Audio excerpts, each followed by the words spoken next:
जल संग्रहण की पौराणिक पद्धतियों को सहेजने के साथ देशवासियों को भारत की सदियों पुरानी जलीय संस्कृति के इतिहास व महत्व से रूबरू कराने के लिए अंतर्राष्ट्रीय ख्याति प्राप्त भूगर्भ विज्ञान विशेषज्ञ डॉक्टर श्री सिंह राठौर ने राजस्थान के जोधपुर शहर पर शोध करके हाइड्रो जियो टूरिज्म का एक नया कॉन्सेप्ट देशवासियों के सामने रखा है, ताकि जोधपुर को वर्ल्ड हेरिटेज टैग मिल सके। क्या है इनके शोध का महत्व और आने वाली पीढ़ियों के लिए इसकी उपयोगिता, इस पर हमारे संवाददाता ओपी यादव ने बात की भारत के शोध आधारित भूगर्भ जल विज्ञान क्रांति के नायक डॉक्टर शिव सिंह राठौर से।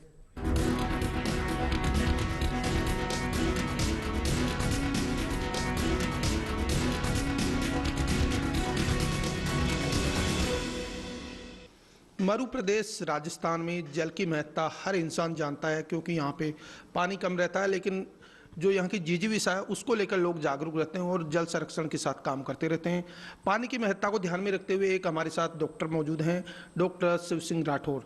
इन्होंने जियोलॉजी में पीएचडी की है और जो रिजर्वायर हैं हमारे जलाशय हैं उनको किस तरह सहेजा जाए इस पर अनुसंधान किया है। आइए जानते हैं इस अनुसंधान का क्या महत्व है और भविष्य में इससे समाज और राष्ट्र को कितना फायदा होगा। डॉक्टर साहब, आपने जो पीएचडी की है बहुत महत्वपूर्ण विषय पे की है, ये विषय क्या है और इसमें किस तरह आपने अध्ययन किया और कितना समय आपको लगा?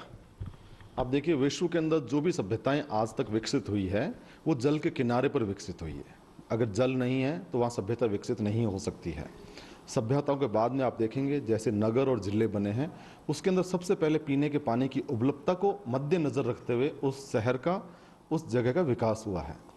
किसी भी आप जिले को देख लीजिए, उसमें जहाँ किला बना है, जो शासक थे जो किला बनाते थे उससे पहले उसके पास वो वाटर बॉडी देखते थे। तो दो तरह की वाटर बॉडीज हमारे यहाँ पर है, एक नेचुरल जो अपन कहते हैं प्राकृतिक, और दूसरा है परंपरागत जल स्रोत। हजारों वर्षों पूर्व बनी हुई बावड़ियाँ, झालरे, सागर आज भी जीवित है, क्योंकि उसको देवता की संज्ञा दी गई। उसके पश्चात धीरे धीरे विकास हुआ, आधुनिकीकरण हुआ। उस विकास के अंदर जल की उपलब्धता नल के माध्यम से प्रत्येक व्यक्ति के घर और परिवार में आ गई। जब नल से पानी घर में आने लग गया तो उनकी उपयोगिता कम हो गई, और उपयोगिता कम होने की वजह से वो कचरा पात्र में परिवर्तित होते गए। उन जल स्रोतों को अगर कचरा पात्र अपन बनाएंगे तो कचरा पात्र बनने से कैसे बचाया जाए, इस विषय को लेकर हमने शोध किया। उस शोध में हमने एक नया टर्म दिया जो विश्व में पहली बार प्रयोग में लाया गया, जिसका नाम है हाइड्रो जियो टूरिज्म। जैसे बावड़ी है, झालरा है, इतना सुंदर उसका आर्किटेक्ट है, विदेश से लोग यहाँ पर आते हैं, वो अध्ययन करने के लिए आते हैं कि हिंदू आर्किटेक्चर क्या था, मुगल आर्किटेक्चर क्या था। कई लेखक उस जगह पर बैठकर कई कहानियां भी लिखते हैं। वहाँ एक अच्छा कॉफ़ी शॉप हो, वहाँ वॉकवे हो, वहाँ पर कई माइग्रेटरी बर्ड्स आती हैं, बर्ड वॉचिंग के लिए लोग आते हैं, फोटोग्राफी के लिए लोग आते हैं, रॉयल वेडिंग की साइट्स वहाँ डेवलप हो सकती है। इस तरह से वो वाटर बॉडी स्वावलंबी बने, और उससे जो धन आता है वो धन उस वाटर बॉडी को संरक्षित करने के लिए अपन उसका प्रयोग करें। तो जो मृत जो जलाशय हैं, जो मृत भारतीय जल संस्कृति है, उसको अपन पुनः जीवित कर सकते हैं। इसके लिए हमने हाइड्रो जियो टूरिज्म के ऊपर काम किया। आपने जोधपुर पे ये अनुसंधान किया, शोध में कितने रिजर्वायर आपको वो पता चले और वर्तमान में उनकी क्या स्थिति है और कैसे हम इनको संरक्षित कर सकते हैं? जोधपुर जैसे कि पश्चिमी राजस्थान का है, जब नाम आता है राजस्थान का तो लोग ये सोचते हैं कि वहाँ बहुत ज़्यादा मिट्टी होगी, पानी की उपलब्धता कम होगी।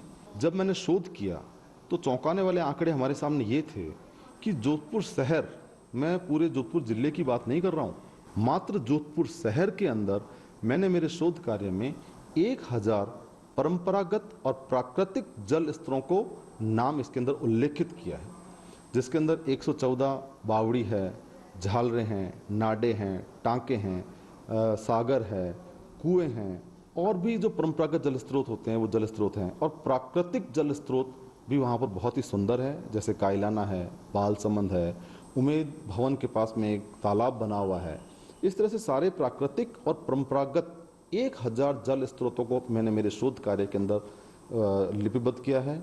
आज की अगर हम संदर्भ में बात करें, आप फिर से डीएससी कर रहे हैं, इस शोध में क्या नया कुछ होगा? जो वर्तमान शोध है वो कितने पेज का है सर, और इसकी सारगर्भिता क्या है?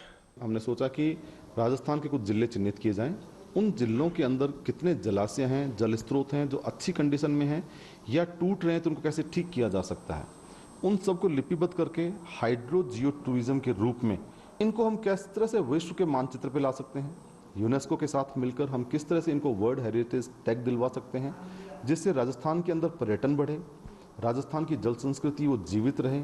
इसको लेकर जो मैंने पीएचडी की थी वो लगभग 264 पेज की पीएचडी है, जिसमें हमने जोधपुर में बढ़ता हुआ भूजल स्तर, किस तरह से आप वाटर बॉडीज बचा सकते हैं, हाइड्रो जियो टूरिज्म कैसे बढ़ सकता है, वाटर पॉल्यूशन हो रहा है, मछलियाँ मर रही है, उसके अंदर हैवी मेटल्स बढ़ रहे हैं, इनको कैसे नियंत्रित किया जा सकता है, इन उद्देश्य के साथ में हमने पीएचडी का रिसर्च किया था।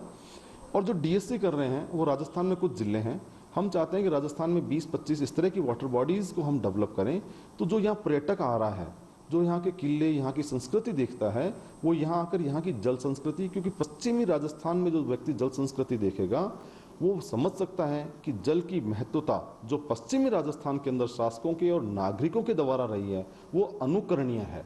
इस उद्देश्य को लेकर हमने डीएससी में करीब 6 जिले राजस्थान में हम चिन्हित किए हैं। अनेकों बावड़ी, झालरे, जल स्रोत हम व्यक्तिगत जाकर उसको देख चुके हैं, उनके ऊपर हमारा लेखन कार्य भी चल रहा है। संपूर्ण होने पर हम वर्ल्ड हेरिटेज टैग के लिए और हाइड्रो जियो टूरिज्म के रूप में इनको प्रमोट करने के लिए हम इस पर कार्य करेंगे। तो ये थे जल विशेषज्ञ नाम से विख्यात डॉक्टर शिव सिंह राठौर, जिनका मानना है कि जल भारत की संस्कृति का हिस्सा है और इसी संस्कृति को जीवंत रखने के लिए इन्होंने न केवल पीएचडी की बल्कि अब डीएससी करने जा रहे हैं, ताकि समाज और राष्ट्र को इनके शोध का अनुभव का फायदा मिले और आने वाले दिनों में हम जल संरक्षण के प्रति और जागरूक बने। OP Yadav, TD news, Ajmer.